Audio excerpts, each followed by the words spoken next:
നമസ്കാരം. അമേരിക്കൻ ഭരണകൂടം ഉപരോധമല്ല ഇനി എന്ത് ഏർപ്പെടുത്തിയാലും ചൈനയോ ചൈനയുടെ ശക്തികളെ തടയാനോ അമേരിക്കയ്ക്ക് ആകില്ല. ചൈനയും ഇറാനും റഷ്യയും പ്രതിവർഷം സംയുക്ത നാവിക അഭ്യാസങ്ങൾ നടത്താറുണ്ട്.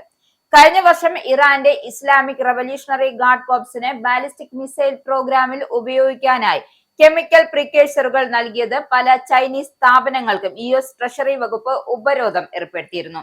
ഈ ആരോപണങ്ങൾ ചൈന തള്ളിക്കളയുകയും തങ്ങൾക്ക് ഇതേക്കുറിച്ച് അറിയില്ല എന്നും കയറ്റുമതി നിയന്ത്രണങ്ങൾ കർശനമായി നടപ്പാക്കുന്നുണ്ട് എന്ന് പറയുകയും ചെയ്തു. സെപ്റ്റംബറിൽ ബെയ്ജിംഗിൽ നടന്ന സൈനിക പരേഡിൽ ഇറാനിയൻ പ്രസിഡന്റ് മസൂദ് പെഷഷ്കിയാനെ സ്വീകരിക്കുന്നതിനിടയിൽ പരമാധികാരം, പ്രാദേശിക അഖണ്ഡത, ദേശീയ അന്തസ് എന്നിവ സംരക്ഷിക്കുന്നതിൽ ചൈന ഇറാന്റെ കൂടെയുണ്ട് എന്ന കാര്യം വ്യക്തമാക്കിയിരുന്നു. ഉപരോധം വീണ്ടും ഏർപ്പെടുത്താനുള്ള തീരുമാനം തെറ്റാണെന്ന് കാണിച്ചാണ് ഒക്ടോബർ 18-ന് റഷ്യയോടും ഇറാനുമൊപ്പം ചൈന ഒരു സംയുക്ത കത്തിൽ ഒപ്പിട്ടിരുന്നു. ഒരു വശത്ത് US-ഉം മറുവശത്ത് റഷ്യയും ചൈനയും തമ്മിലുള്ള യുദ്ധക്കളമായി ഇറാൻ മാറിയിരിക്കുകയാണ്.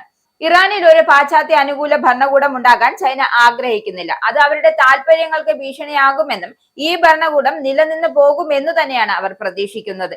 USS അബ്രഹാം ലിങ്കൺ വിമാനവാഹിനി കപ്പലും അതിന്റെ ഗ്രൂപ്പും ഉൾപ്പെടെ ഇറാന്റെ പ്രഹരശേഷിയിൽ അല്ലെങ്കിൽ പ്രഹര പരിധിയിൽ US ഒരു നാവികസേനയെ സജ്ജമാക്കുന്നതിനിടയിലാണ് ഈ കരാർ വരുന്നത്. USS Gerald R. ഫോർഡും അകമ്പടി മേഖലയിലേക്ക് നീങ്ങുന്നുണ്ട്. ഈ രണ്ടു കപ്പലും കൂടി 5000-ലധികം പേരെയും 150 വിമാനങ്ങളെയും വഹിക്കാനാകും. എന്നാൽ ഈ കപ്പലുകളിൽ പ്രാഥമിക കർത്തവ്യം പോലും നിറവേറ്റാൻ കഴിയാതെ സൈനികർ ബുദ്ധിമുട്ടുകയും നെട്ടോട്ടം ഓടുകയും ചെയ്യുകയാണ്. തങ്ങളുടെ ആണവ പദ്ധതികളെ കുറിച്ചുള്ള ധാരണയിലെത്താൻ ഇറാന് 10 ദിവസത്തെ സമയം നൽകുന്നതായും അല്ലെങ്കിൽ സൈനിക നടപടി നേരിടേണ്ടി വരുമെന്നുമാണ് ഫെബ്രുവരി 19-ന് ട്രംപ് വ്യക്തമാക്കിയത്.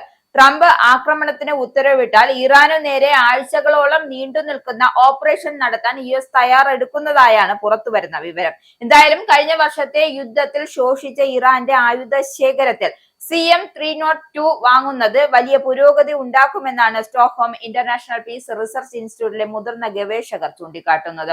ചൈനയുടെ സർക്കാർ ഉടമസ്ഥതയിലുള്ള China aerospace science and industry corporation ലോകത്തിലെ ഏറ്റവും മികച്ച ആന്റി ഷിപ്പ് മിസൈലായ CM-302-നെ കരുതുന്നു. വിമാനവാഹിനി കപ്പലുകളെയോ ഡിസ്ട്രോയറുകളെയോ മുക്കാൻ ഇതിന് ശേഷിയുണ്ട്.